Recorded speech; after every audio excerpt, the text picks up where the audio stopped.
Hi, my darling Libras. This is your May astrology for all Libra signs, Sun, Moon, Rising, Venus. And I always say it when I always throw out there first off that when I'm doing it, if you're a Moon or a Venus sign, I'm sorry, I'm looking at my cat. If you're a Moon or a Venus sign, Libra, then I'm really getting more into your sensitivities, your emotional depth than anything else. And if you're a Sun or a Rising, then I'm getting into your core a little bit more. You are having a lot of, I want to say, emotional awareness anyway, whether you're a Moon Libra or not, Venus Libra or a Sun Libra. What I'm getting, you know how like when you hold a crystal, you can feel the vibration? I'm getting a vibration, which I feel is strengthening. But what I'm also getting with this vibration for you all is kind of like a tug of war within that vibration as it's rising and growing. But that's technically a good thing. That means you're working out some inward shit. This is the best way I know how to put it. What I'm getting is also the way Spirit communicates through the way they hurt me in ways, because I know what those messages mean. It's not hurt, but what I'm getting is a pain of what's in the heart versus what you're able to communicate. Are we good now? It's like the heart and what you're trying to say, but it's like maybe some of what you're trying to say isn't coming out, or maybe it's you're trying to find the heart of you and then bring it out. It feels like you're trying to force it. Like you're trying to find the right flow of how to bring it out. Spirit is saying there's a whole lot of 9th house going on for you, and I haven't even looked at your chart yet. So I don't know exactly where that is, but they keep bringing up, well, it's not just 9th house. They're bringing up, a lot of law, a lot of higher education, a lot of law, a lot of outer community, a lot of religion, philosophy, ethics, morals, reputation, honor,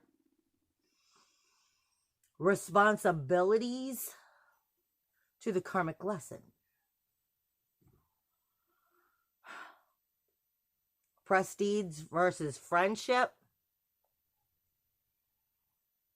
And where some of that is actually self-deception. Investments on your shape-shifting security. And I always say our shape-shifting securities is by tapping into the insecurities so that you can get past them. You have a lot going on with self-value. What do you value? What is value to you? And in the larger groups, friends, community membership, are you valued? Honestly, deeply. Is the dreams, the hopes, the ambitions that you have,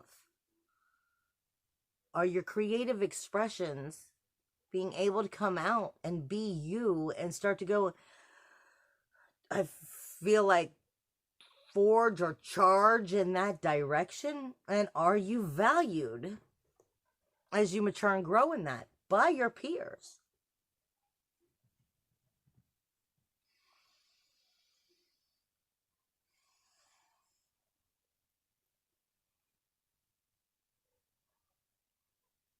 For some of you, this has to do with rituals in general.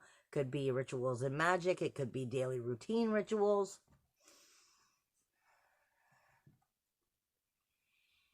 And some of these routines or these rituals or ceremonies that you do will help you return to who and what you truly are.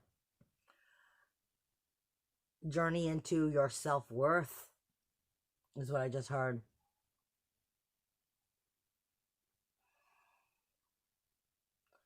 Journey into the knowledge of what your image is and your higher truth, or image versus your higher truth.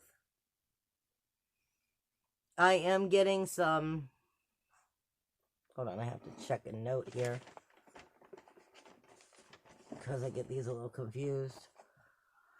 Burdened and overwhelmed energies, holding on to fear that's kept you from moving forward. There is some heartache.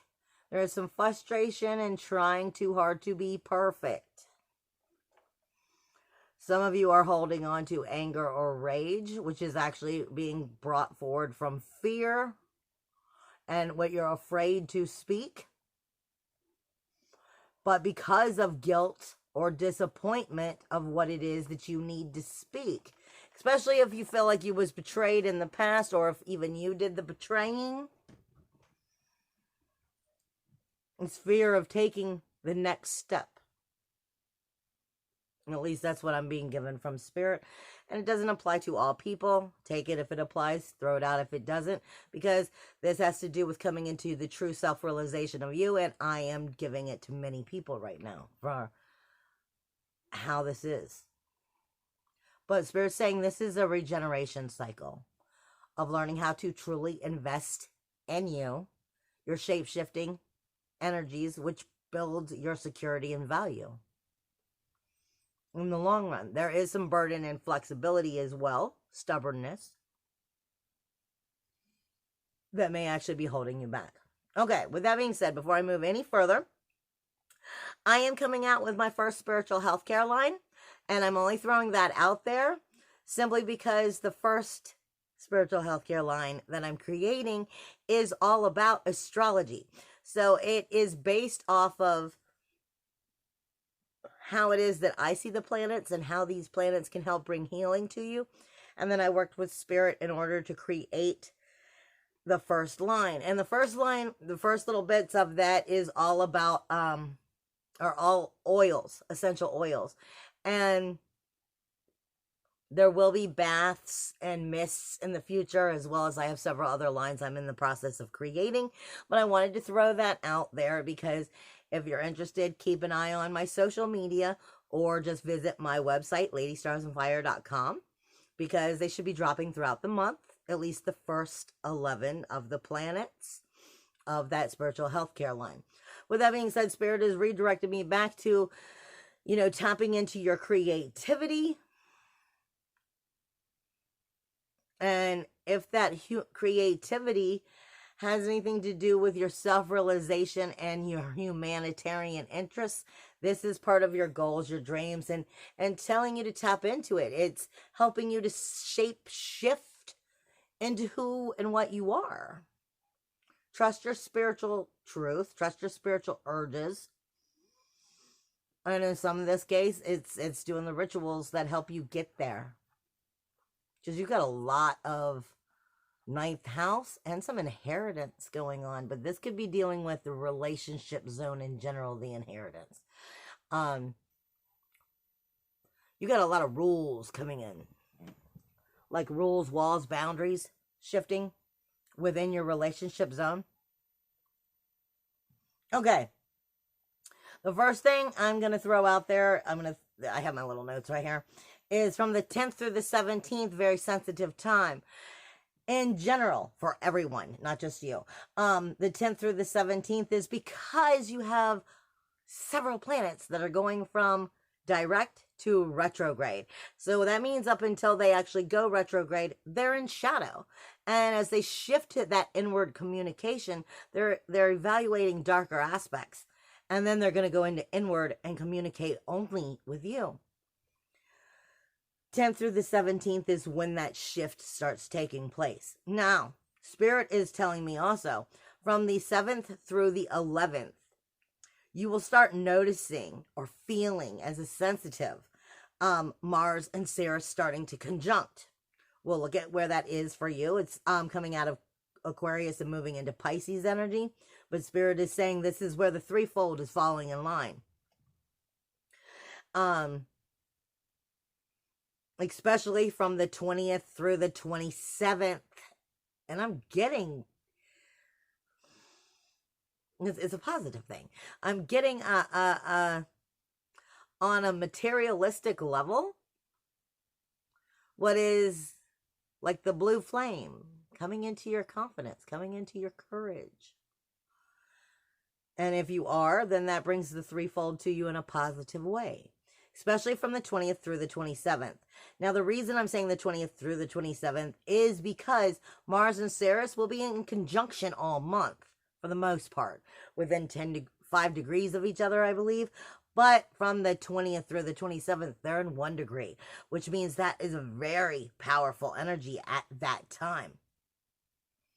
But Spirit is reminding me right now that I need to speak to you about Chiron and Aries and Juno in your first house, which is Libra, because this is an opposition all month. But they're reminding me that you have major energy coming in on the 14th when Jupiter goes retrograde, and on the 20th when the sun enters Gemini. So let's get looking at what all of this is. Hello. All right. Your first house has Juno in it. Now hear me clearly. Juno is in retrograde until the 27th. So almost all month, Juno is only talking to you. Now, your first house is Libra. This is your awareness, your character, your personality, your appearance, your view of life. But more importantly, it's the core of who and what you are, as well as what everybody else sees. The shine of what you are. So this is what you want to see of your own core and illumination versus what people actually see. That character, personality, and appearance. Your awareness is in this energy. Juno is the sacrifice and commitment to realizing who you are, who and what you are. The awareness of realizing who and what you are. And where are you shifting and changing and growing or not? Juno is in retrograde until the 27th, but after the 27th, it will go into shadow as it moves direct. So it's very much feeling in its power up until the end of the month where it starts to weaken. Okay? Now, here's the thing. Directly across from it is Aries. This is your 7th house, your relationship zone. And relationships is any and everything that you care about. It is not just whoever you're dating or messing around with. It is your parents. It is your children. It is who you're dating or messing around with. But it is your parents. It's your children. It's your loved ones. It's your relationships with your friends. It's the relationship you have with your working environment. It's the relationship you have with any and everything you care about. Chiron in Aries is saying this is a brand new cycle for relationships. It's time to put a brand new platform on here. Chiron is saying that there's some wounds of the past, of these relationships that have not been healed, have not been dissected and looked at from the proper, bigger idea. You're only looking at it from a smaller idea, seeing it from the whole story for what it truly is, stepping out of just your emotional depths. However, at the other end of Aries is Eris, trouble, toil, strife, injustice, and I call it Medusa, which is also going directly across and speaking again to make and Haumea and Libra and Juno. You have the collective consciousness in your awareness, giving you extra appearance, extra personality, extra strength in your character right now, strengthening who you are. The collective consciousness is helping you decipher in the bigger picture of this value of yourself, the truth of yourself, and go deeper again until the 27th when it goes retrograde. But the relationships are mirroring back to you, where healing in those relationships need to grow, where healing in the relationships are not being shown and not being seen the bigger picture and not maturing, because it's Chiron, the wounded healer, and Aries is a brand new cycle. It's trying to make you start. But with Medusa at the other end, this is sinking your teeth into what you've gotten used to, which is actually the insecurities caused by the injustice of the trouble, toil, strife. So this is, do you keep doing vampire syndrome? Keep sinking your teeth into what you've known that's prideful, that doesn't serve you? Or do you rise and start to mature in these relationships? This is also going to show itself in a mirroring effect as you work through the month.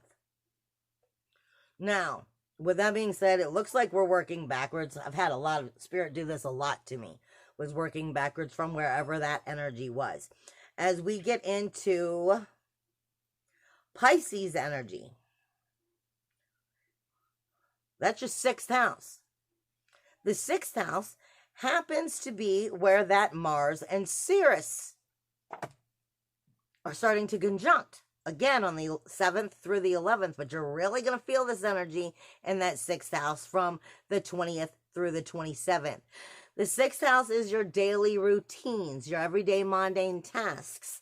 It is your health care, your diet, your hygiene, your service to the world, but it's also your daily working, volunteer work, your tasks. It's your everyday mundane routines, and absolutely nothing about the mundane routines is actually mundane. It's the most magical things that you do. I put it this way often. Some people, are all crazy about their diet. Some people are all crazy about working out and, visiting the gym. Some people, don't really have a routine. They don't really, some people honestly just don't have a life, and some people spend all their time at the bar. Now, I have no problem with anybody having some fun time, having a few drinks and enjoying some life, but there's definitely a difference between being fall down, slosh out drunk versus somebody who's trying to work on their life. This is your daily routines. Your daily routines from the time you get up till the time you go to bed. Most mundane is the most powerful. These routines are full of people, places, and things, of energies that you consume. And if these people, places, and things of energies that you consume are not healthy for consumption on a vibrational energy level, then it's actually going against you.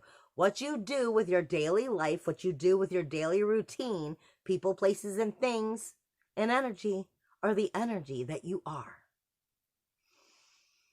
Ceres is about to go into karma, the threefold theory, in your routines with Mars conjunction. Mars is passion, action, aggression. This is getting you right back into where I'm going to go next, into that 5th house, into your creative expression. Are these routines allowing you to enjoy your life? Are they allowing you to be the person that you want to be? Or are these routines actually being created and pushed around by the relationships that you have? And you're actually doing somebody else's bidding instead of enjoying the life you wish to enjoy. The routines are the authority of what you choose to allow in your life. People, places, and things of energies you consume on a daily basis, the most mundane is the most magical. It is your routines. In general, Mars is asking you, where's your sexuality in this energy? Where's your sacral chakra in this energy? Where's your solar plexus in this energy? Are you the inner warrior?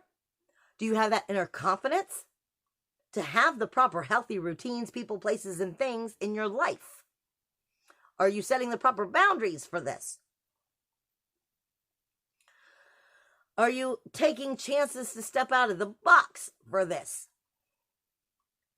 Because when we move into the 5th house of your inner creativity, we're in Aquarius now. This is where Saturn is, and Saturn goes retrograde on the 11th. So up until the 11th, Saturn is kind of looking at some darker aspects, but once it's in retrograde, it's more of on your side. Saturn in retrograde, Saturn in Aquarius is kind of like, let me try some new shit. But he's been in shadow, so he's kind of been a little bit in a darker place about that. Let me try some new shit.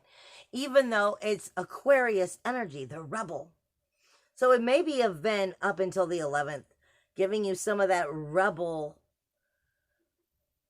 I don't give a shit attitude and trying some stuff, which may actually come back to slap you in the face a little bit. Because I did say karma, Mars, Ceres, and Mars in that in that 6th house of routines all month long are conjuncting. So up until it goes into retrograde on the 11th, it may be giving you a little bit, a little extra zest for life. And then it'll kind of start looking at it from, well, let's make sure that we're getting the creativity we want, that we're setting the proper rules, walls, and boundaries within our relationships, within our routines, so that we can really get right with being us. You also have Pallas, which is in Aquarius too, but she's not going to go retrograde until the 18th. So the wisdom of that intelligence isn't really coming in on your creative 5th house until the 18th. Even though Saturn has been trying to test new things, but he might have been a little bit ballsy at testing things that were a little bit darker. And now he's going to shift into more positive creative expression, sexuality, dating, hobbies, personal experiences, personal interests, hobbies. Like I said, your creative expression is what makes you tick. If you're an artist, like a musician, and you don't ever have time to play, then it's like a empty void.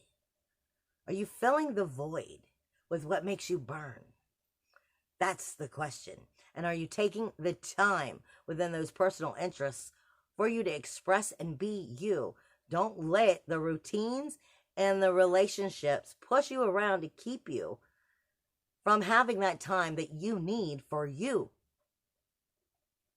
But like I said, after the 18th is when more wisdom comes into this energy for you. Now, your 4th house. Jupiter has already been in retrograde. It's already gone in retrograde. Jupiter is the only planet that when it goes in retrograde does not move inward, because Pluto is always inward. When Pluto goes retrograde, he just starts whipping your ass. Okay? In retrograde, death, decay, destruction, renewal, rebirth, regeneration starts tapping into the shit you fear about your inner emotional security. And why do you fear it? Are you going to actually start to make changes? Or are you going to keep looking at the same ideas that you know aren't serving you in that inner emotional security? Or are you going to go, all right, I see the truth now, but what are you going to do about it? Jupiter also is here in retrograde. This is the home, the inner emotional security of who and what you are, finding the vessel's strength to tap into the authority of you, tap into the authenticity and source energy of you. That's inner emotional security. That's your upbringing, and where the upbringing may have stretched and taken away from that inner emotional security. As a child, it is home and your personal foundation. So if your personal foundation had some settings that were faulty, some foundation that needs some work because it's got cracks in it, this is your time to get that shit right. Jupiter is going into retrograde in this energy. Pluto is in retrograde going, I'm not going to take this shit anymore. It's time for you to straighten up this inner emotional security. It's time for you to put a new platform on your inner foundations and strengthen from the core inside out. Like I said, you will have a slight amount of time because Saturn and Pallas are going to be coming back into this 4th house in the next couple months, bringing a whole lot more of shifting and changing in those rules, walls, and boundaries, because I'm not going to let somebody take from my inside out and destroy this again. I'm finding my power. And I feel like that's that vibration of that tug of war. It's learning how to stand in your power and not having to be rude, not having to be mean, but also not having to be like, forgive me. Is where it's, you know, I'm sorry, I'm not sorry. I'm learning to stand in my power, and I'm quite proud of it. But learning how to do it with the loving heart that a Libra is, and how to allow that Libra to still find harmony and balance by realizing you're not less important. You're just as damn important, and you belong on the front line just as much as anybody else does, because you are the creator of justice. But until you start to learn how to create justice for yourself, you do no good for anybody else. And you're not going to do any good for those relationships. This is what you're really learning. And I've been saying this for a while now, but it's really coming into that power. Now,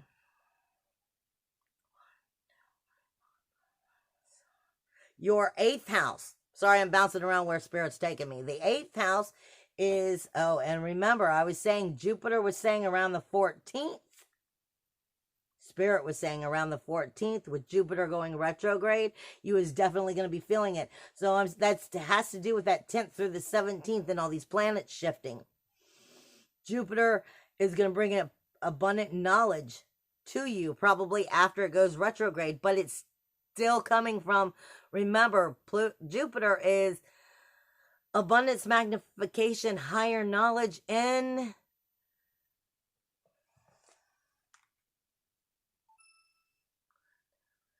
your 4th house, which is really securing the roots of your personal foundation. But it's probably been picking on those tug of war energies that's making you really see where you've done your own self-destruction, self-deception, and making you grow in it. But it will come into strength for you a little bit better after it's in retrograde on the 14th. Now, in Taurus, it's your 8th house. This is where the rules, the walls, the boundaries are supposed to be, the rules of the relationships. You have Uranus here, which is either tapping into finding your security, finding your self-worth, self-value, self-esteem, finding your freedom, finding your inventive self, finding your independence within these relationships, or it's tapping the hell into where everything about that is insecurities. Insecure about your value, insecure about your worth and your self-esteem, insecure about your balance within these relationships, which becomes possessive jealousy energies. If it's insecure, this is setting the proper rules, walls, and boundaries from coming from the core of who and what you are, so that you are not behind anybody or above. You're not less important or more important. The relationship is yours. Any relationship you have, it's still part of your life. It's your relationship. It may be somebody else's too. But unless you are valid enough to point out what is important to you, somebody else will. This is asking you to make sure these relationships are joint efforts, joint resources, joint finances, balanced and fair. In Taurus, you want only the best of things. But if it's not in the best, it's bull. It's the bull. Taurus is the bull. Bullheaded and stubborn. And for every right reason and for every wrong reason. Like I said, either tapping into securities and strengthening, or tapping into insecurities and then strengthening. So which one are you seeing? Now the sun is here illuminating these relationships, and if they are harmful or not, up until the 20th, when the sun enters Gemini. This is when it moves into your 9th house. This is when it moves into your spiritual truth, illuminating your higher self, illuminating your spiritual endeavors. And that was them. Your ethics, your morals, your visions, your higher education, your spiritual activity. But you're going to be feeling a lot over the next 4 months in this energy, because you also have Venus here. And you have a new moon coming in, what, on the 22nd? In Gemini? Being curious enough to explore and learn something. I also call Gemini Jekyll and Hyde. It's logic versus emotion. Versus your spiritual journey itself, as you learn to wash yourself clean and come out spiritually high on the other side. coming into a new level of your spiritual truths. And this may be why Spirit is saying your books, your rituals, and your ceremonies are important right now. It's your higher education, your higher connection. It's a new beginning. On the 22nd, Venus is going retrograde, bringing extra sensitivity to your spiritual value, which is going to go all the way back to your spiritual soul connection, inner emotional securities. Are you strengthening and growing, or are you going to get lost in insecurity? I love you guys. Bye.